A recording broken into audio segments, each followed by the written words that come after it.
Hello my dear students, आज की हमारी टॉपिक है none other than binomial expansion. Now in this expansion we are going to expand two terms. The by indicates two terms expansion. Now this guys, two terms expansion is not new to us. ये हमने school में पढ़ा है. Just for an example, a plus b the whole square हमने school में पढ़ा है. It is a square plus 2ab plus b square. तो जब मैं बोलता हूं a plus B the whole square, A square plus 2ab plus B square, उसमें कुछ फैक्ट्स है जो हमको आज देखने हैं. हमने स्कूल में a plus B the whole cube भी पढ़ा रहता है and that we can write here. You can say along with me a cube plus 3a square b plus 3ab square plus b cube.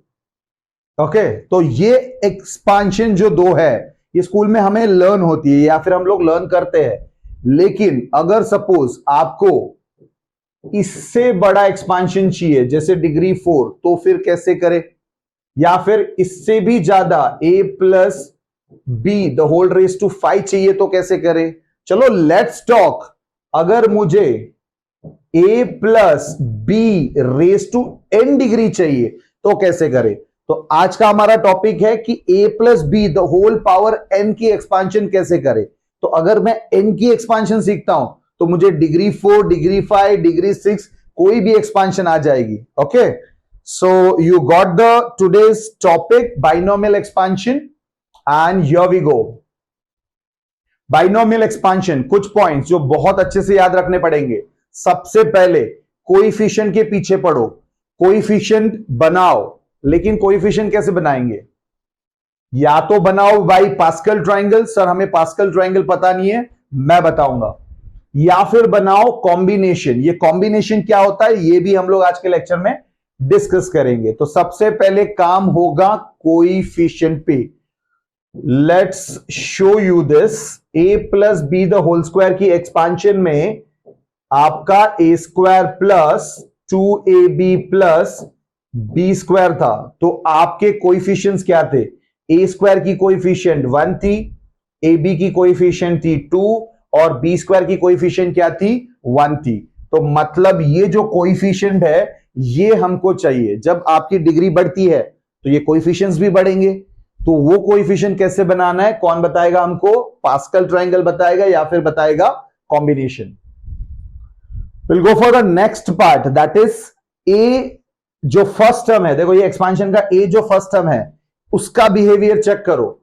उसकी जो degree है वो decrease होती है फ्रॉम एन से लेके कहां तक जाती है? जीरो तक चली जाती है. मतलब आपका जो फर्स्ट टर्म ए है उसकी डिग्री nth डिग्री से, nth मतलब ब्रैकेट के डिग्री से चल के 0 तक चली जाती है. देखो यहां पर चेक करो, आपकी डिग्री ब्रैकेट की क्या है? 2 है. तो वो a की डिग्री 2, उसके बाद में देखो क्या हो गया? 1. उसके बाद में यहां से a चला गया मतलब उसकी डिग्री क्या है? 0 है. तो यहां पर ये कन्विंसिंग है कि ये डिग्री जो a फर्स्ट टर्म की डिग्री है वो 2 से, मतलब ये ब्रैकेट की डिग्री n डिग्री से चालू होके 0 तक जा रही है. Check it very clearly. a का डिग्री 2, a का डिग्री 1 और यहां पर a नहीं है तो डिग्री क्या है? 0. उसका उल्टा b का डिग्री चलता है, इंक्रीज होते जाता है फ्रॉम 0 से लेके nth डिग्री. मतलब पहले इसमें b नहीं है. क्यों नहीं है? क्योंकि इसकी डिग्री 0 है. फिर b की डिग्री 1, फिर b की डिग्री 2. तो दोनों के डिग्रीज अपोजिट जाते. a की nth डिग्री से लेके 0, मतलब ब्रैकेट के डिग्री से लेके एक एक कम होके 0 तक जाती है. और b की डिग्री 0 से लेके बढ़ के nth ब्रैकेट की डिग्री तक चली जाती है. ओके, तो ये तीनों पॉइंट्स आपको क्लियर हो गए. तो हमें चाहिए कोएफिशिएंट जो कि हमको पास्कल ट्रायंगल या कॉम्बिनेशन देगा. हमें ध्यान रखना है a की डिग्री में जो n डिग्री से लेके 0 तक जाएगी. हमें ध्यान रखना है b सेकंड टर्म पे जिसकी डिग्री 0 से लेके कहां तक जाएगी? nth degree. और एक छोटी सी राज की बात बताऊंगा कि जितना भी आपका ब्रैकेट का डिग्री होता है, जैसे फॉर एग्जांपल ये एक्सपांशन जब आपने की तो इसके अंदर जो ब्रैकेट का डिग्री होता है उसमें एक्सपांशन में एक टर्म ज्यादा बनती है. So a square plus 2ab plus B square.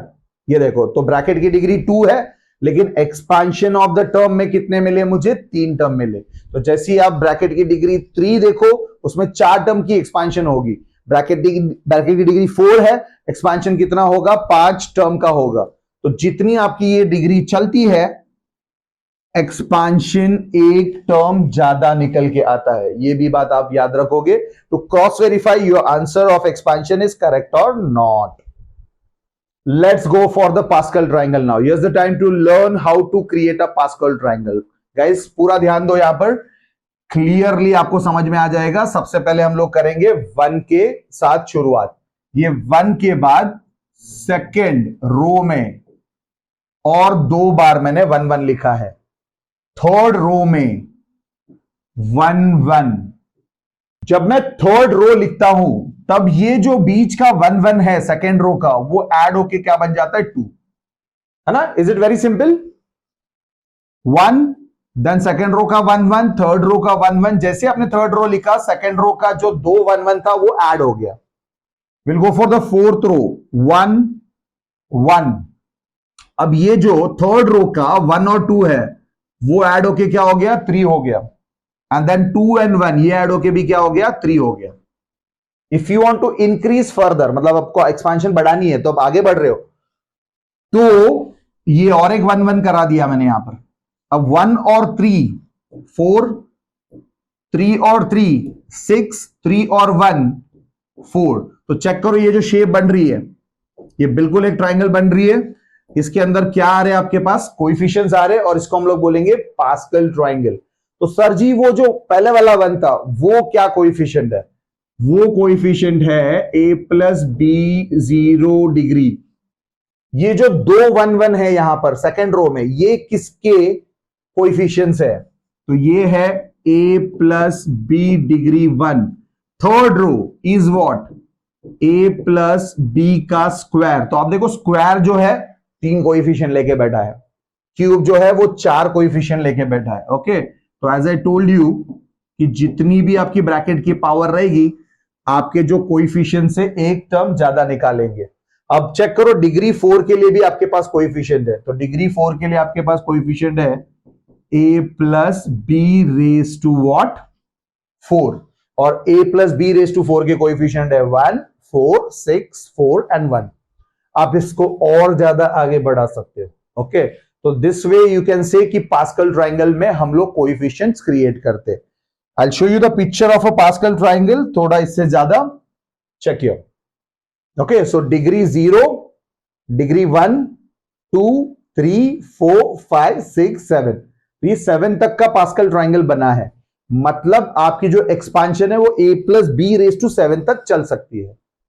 Okay guys, हम देखेंगे इसको। तो ये डिग्री 0 1 2 3 4 और डिग्री 5 वाला, या फिर आप ऐसे भी गिन सकते हो 1 2 3 4 5 6। अगर 6 टर्म है मतलब डिग्री 5 रहेगी, क्योंकि जितनी डिग्री रहती है एक्सपांशन एक टर्म ज्यादा होता है। तो ये जो हम लोग अभी देखने वाले हैं, that is what we are seeing. a+b degree क्या रहेगा आपका? 5 देख रहे हैं हम लोग, उसमें आपके 6 टर्म 1 2 3 4 5 6। Okay, let's begin. सबसे पहले आएगा कोएफिशिएंट, दैट इज 1। फिर a चलेगा उसके साथ ब्रैकेट की डिग्री के साथ, b चलेगा 0 डिग्री के साथ। तो a ने अपना काम चालू कर दिया बड़े डिग्री से, पावर जो ब्रैकेट की थी उससे चालू कर दिया, और b ने 0 से स्टार्ट ले ली। कोएफिशिएंट आप यहां से ले रहे हो, प्लस आपका सेकेंड कोएफिशिएंट है 5। a जो है वो आपका डिग्री 1 से कम करके डिग्री 4 में चला जाएगा, और b जो है वो 1 डिग्री बढ़ के डिग्री 1 चली जाएगी।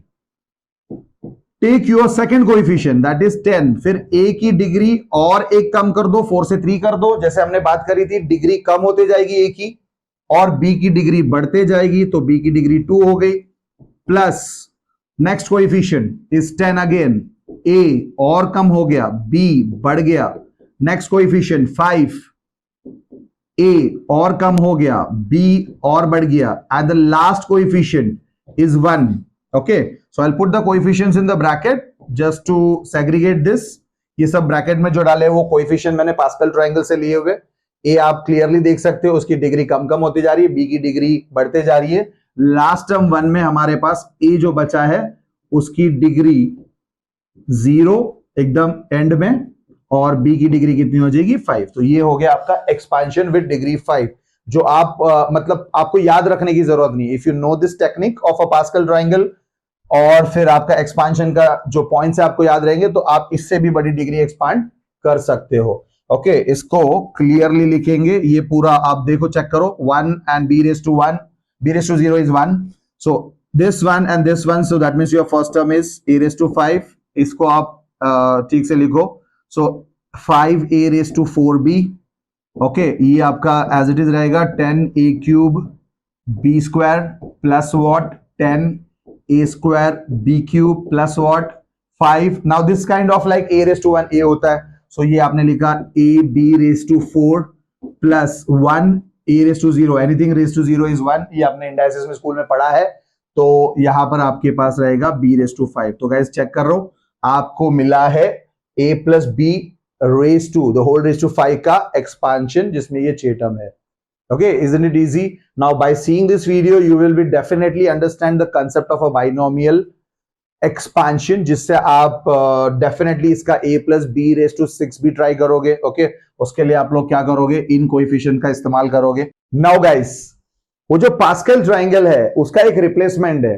अभी आपने चेक किया कि पास्कल ट्राइंगल आप बनाते हो, सो इट टेक्स टाइम। आपकी डिग्री जैसे जैसे आप बढ़ाते जाओगे आपको ट्राइंगल बड़ा करना पड़ेगा। सो मतलब पहले ट्राइंगल बनाओ, उसके बाद में जाके आपका एक्सपांशन होगा। लेकिन अगर पास्कल ट्राइंगल के अलावा अगर मुझे अल्टरनेट मेथड चाहिए, तो वो क्या है? That alternate method is combination. Let me clear you guys, I am just giving you an idea of certain combinations, not going for the entire concept of combination. जैसे कि कॉम्बिनेशन में ये combination सबसे पहले जो आता है वो NC0 होता है, that is a first combination. Okay, तो कॉम्बिनेशन फर्स्ट इज NC0। हम सिर्फ कॉम्बिनेशन का टर्म्स पे बात कर रहे हैं, not going for the entire concept of a combination. So NC0 is your first term which is equal to what? 1. NC0 is always 1. Suppose you are going for a second combination, that is NC1. तो NC1 मतलब n का एक factor ऊपर आएगा, नीचे 1 आएगा। मतलब ये जो NC1 है, ये n पहला आएगा, जो नीचे जो 1 है उसके हिसाब से लिखा गया है, और ये 1 एज इट इज आएगा। Ultimately it will give you n। NC2 का मतलब क्या होता है कि n के दो फैक्टर लिखने हैं। तो ये जो बॉटम में 2 है, तो n उसके हिसाब से दो फैक्टर देगा, तो ये आएगा n-1, और नीचे का जो 2 है वो हो जाएगा तुम्हारा 2 into 1। इस तरीके से आप अपना सेकेंड कॉम्बिनेशन सॉल्व कर सकते हो। I hope you got the trick. NC3 अगर आपके पास है तो ये होगा तुम्हारा n-1, ओके, 3 लिखने, n-1, और क्या होगा तुम्हारा n-2, एंड डिनोमिनेटर में आपके पास आएगा 3 into 2 into 1। इस तरीके से ये कॉम्बिनेशन जो हम बना रहे हैं, ये आपके ट्राइंगल, पास्कल ट्राइंगल को रिप्लेस करेगा, मतलब उनके कोएफिशिएंट को रिप्लेस करेगा। तो इधर off the way we can go by the Pascal triangle for the expansion, या फिर ये कॉम्बिनेशन मेथड भी यूज कर सकते हैं। और एक चेक करते हैं, NC4 अगर आपको चाहिए तो n के 4 फैक्टर लिखने हैं, जिसमें पहला आएगा n, फिर आएगा n-1, फिर आएगा n-2, और फिर आएगा n-3। ओके, तो ये 4 फैक्टर्स, और डिनोमिनेटर में आएगा 4 into 3 into 2 into 1, ऐसे करके ये NCN तक जब आप जाओगे तो what is NCN? NCN is 1. You have seen in the triangle starts with 1 and ends on 1. So NC0 is 1 and NCN क्या होता है? 1 होता है। तो मतलब अगर आप ट्राइंगल से नहीं जा रहे हो तो आप कॉम्बिनेशन से जाओ। ऑब्वियसली आपका कॉम्बिनेशन से वक्त बचेगा और आप ये जल्दी एक्सपांशन कर सकते हो। Okay guys, so these are the combinations जो हम लोग पास्कल ट्राइंगल के कोएफिशिएंट को रिप्लेस करने के लिए यूज करेंगे। ओके, तो लेट्स सी कि कॉम्बिनेशन से अगर मैं एक्सपांशन करता हूं तो मुझे कैसे करना है। या we check, a plus b raise to 5 अगर मुझे करना है और कॉम्बिनेशन की मदद से करना है, तो सबसे पहले कोएफिशिएंट में कॉम्बिनेशन आएगा 5c0। ओके, तो NC0 के जगह पे 5c0 यूज कर लो। a की पावर 5, b की पावर 0, ए बड़े पावर से छोटे पावर तक जाएगा, बी छोटे से बड़े पावर तक जाएगा। 5c0 के बाद आप क्या लिखोगे, 5c1। उसके बाद में a की पावर को कर दो छोटा, b की पावर को बढ़ा दो, nc2 मतलब 5, डिग्री 5 है तो 5c1 के बाद आएगा 5c2। a की पावर और छोटी कर दो, b के पावर को बढ़ा दो, 5c2 के बाद 5c3, a की पावर और छोटा हो गया, b की पावर बढ़ गई, 5c4। 5c4 में आपका आएगा a की पावर 1 और b की पावर क्या हो जाएगी 4। लास्ट 5c5, a की पावर हो जाएगी 0 और b की पावर हो जाएगी तुम्हारी 5। तो यहां पर आपके सारे कोएफिशिएंट जो पास्कल के थे वो बिना ट्रायंगल बनाए कॉम्बिनेशन ने रिप्लेस कर दिए। And also shown you how to solve the combination. Let's begin. 5c0 कितना होता है, 1 होता है, थोड़ा ओरली करेंगे। 5c0 1 होता है, एनीथिंग रेस टू 0 1 होता है, मतलब पहला टर्म आपका क्या बनेगा 5 बनेगा। 5c1 ऊपर 5 नीचे 1, मतलब ये 1 बताता है कि ऊपर एक ही फैक्टर रहेगा, खुद 5 by 1, ये हो गया आपका 5 a raised to 4 b plus 5c2 जब आप सॉल्व करोगे तो 5c2 में ऊपर क्या होगा 5 इंटू 4, ऊपर होगा 5 इंटू 4, डिनोमिनेटर में होगा 2 इंटू 1, तो 5 के दो फैक्टर ऊपर, नीचे 2 इंटू 1 a क्यूब और क्या हो गया b स्क्वायर। अब गाइज यहां पर थोड़ा सा टेंशन ये है कि जैसे जैसे हम आगे बढ़ते हैं कैलकुलेशन हो सकती है थोड़ी सी ट्रिकी और लेंदी। तो वो ट्रिकी क्या है, लेंदी तो आप देख रहे हो 5c3 में आपको 5 के 3 फैक्टर लिखने पड़ेंगे, लेकिन ट्रिकी क्या है, आप 5c3 को 5c2 बना के सॉल्व कर सकते हो। तो ये जो ट्रिक है ये आप इस्तेमाल करो, 5c3 को क्या बना के सॉल्व करो 5c2। Okay, there is a property which is NCR is also equal to NCN minus R। इसका इस्तेमाल हम लोग कर सकते हैं, दिस इज अ ट्रिक जिससे आपकी कैलकुलेशन हो जाएगी इजी। इसका मतलब क्या है मैं आपको समझाता हूं। अभी आपको समझो 10c8 सॉल्व करना है इन केस सपोज, तो ये 10c8 कितना लेंदी जाएगा, 10 के 8 फैक्टर्स लिखने पड़ेंगे जो कि 10 9 8 7 ऐसे बहुत लंबा चलेगा। लेकिन अगर आपने इस प्रॉपर्टी का इस्तेमाल किया, इस ट्रिक का इस्तेमाल किया, तो 10c8 आपका 10 माइनस 8, 10c8 आपका क्या हो जाएगा 10 minus 8 which is equal to 10c क्या हो जाएगा 2 हो जाएगा। मतलब आप 10c8 प्रिफर नहीं करते सॉल्व करने के लिए, आप क्या प्रीफर करते हो 10c2 सॉल्व करने के लिए प्रीफर करते हो, जो कि बहुत जल्दी हो जाएगा। 10 के 2 factors 10 into 9 upon 2 into 1 that is equal to 90/2, मतलब कितना हो जाएगा तुम्हारा 45 हो जाएगा, है ना। ये सिंपल, मतलब अगर आप ये प्रॉपर्टी से जा रहे हो तो फिर आप अपने बड़े बड़े कॉम्बिनेशंस को भी इजीली सॉल्व कर सकते हो। मतलब कॉम्बिनेशन एक तो कोएफिशिएंट्स आपको फटाफट दे ही रहा है, ऊपर से आपका कैलकुलेशन भी ज्यादा जल्दी हो रहा है। Okay, so I will rub this part and here will continue. 5c3, तो 5c3 को 5c3 सॉल्व मत करो, 5c2 सॉल्व करो। तो 5c2 तो यहीं पे सॉल्व किया हुआ है हमने, what is it 5 into 4 upon what 2 into 1, उसके बाद में a स्क्वायर और क्या b क्यूब।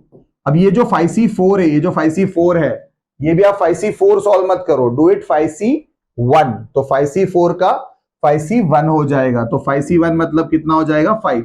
हाँ, तो आप चेक करो 5c4 जो था वो 5c अगर 1 हो गया है तो 5c1 मैंने क्या सॉल्व किया था 5 सॉल्व किया था, that is a b raise to 4। 5c5 जैसे मैंने बताया था ncn तो 1 होता है, nc0 एक 1 होता है और ncn एक 1 होता है। तो यहां पर ये 1 हो गए, a रेज टू 0 1 हो गए, मतलब आपको क्या मिला b रेज टू 5। तो मतलब आपकी जो एक्सपांशन है आप चेक करो, यहां पर a रेज टू 5 है plus 5a raise to 4b है। इसके बाद में ये आपका कैलकुलेशन दे रहा है कुछ 10 a cube b square plus ये भी आपका कैलकुलेशन दे रहा है 10, so this is 10 a square b cube plus क्या आएगा 5a b raise to 4 plus b raise to 5। And trust me guys, this goes very fast. Okay, once you understand the concept and once you practice this how to write, ये ज्यादा जल्दी expansion जाती है with the help of combination. Okay, तो Pascal triangle तो method है ही, लेकिन साथ में आप ये कॉम्बिनेशन से भी कर सकते हो। And at last will see the entire expansion of binomial in front of you. How it can be remember? A plus b the whole raised to n. Begin with nc0. This is your coefficient nc0. Then nc1, nc2. This will go ncn minus 1. Last term से एक term पहले and the last term. आप check करो a की power n से लेके एक एक कम हो रही है, n minus 1, n minus 2. Okay 1 and then 0, और आप चेक करो b की पावर 0 से स्टार्ट होके ये बढ़ते जा रही है 1 2, okay then this is n minus 1 and then last में it will be n। Okay, so this way we had finished the binomial expansion. You can try to your home certain expansions and you can try some of your expansion at your home. Thank you very much.